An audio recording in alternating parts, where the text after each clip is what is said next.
আসসালামাইকুম welcome back to my English course by Arif page. আজকে আমরা প্রিপোজিশন এর ব্যবহার শিখব।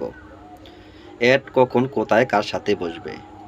ছোট স্থান, ছোট শহর, গ্রাম, এলাকা, মহল্লা এগুলোর আগে প্রিপোজিশন হিসাবে এট বসে। যেমন at Moricha, at Rajamehar. I live at Debidwar in Comilla. Comilla একটি বড় শহর, এ কারণে ইন ব্যবহৃত হয়েছে। ছোট শহর দেবিদ্বার, এ কারণে অ্যাট ব্যবহৃত হয়েছে। আমি কুমিল্লার দেবিদ্বারে বসবাস করি।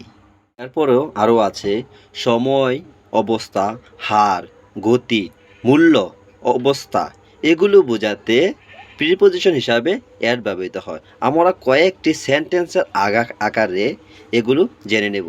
চলেন দেখে আসি। I go to bed at 10 o'clock।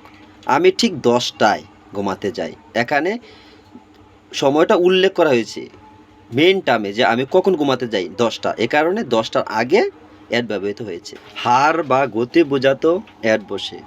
Arif was driving the car at 100 kilometre per hour. Arif 1 ঘন্টা বাইবে 100 কিলোমিটার ব্যাগে গাড়ি চালাতেছিল। ওই যে 100 কিলোমিটার বলা হয়েছে, এই 100 কিলোমিটার আগে অ্যাড ব্যবহৃত হয়েছে। দূরত্ব বোঝাতেও অ্যাড বসে।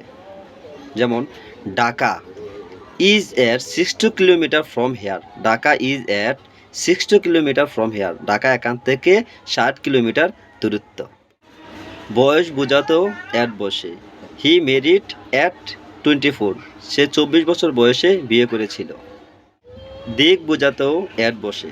যেমন he pointed the gun at him. সে তার দিকে বন্দুকটি তাক করেছে। কোথাও বোঝাতেও অ্যাড বসে।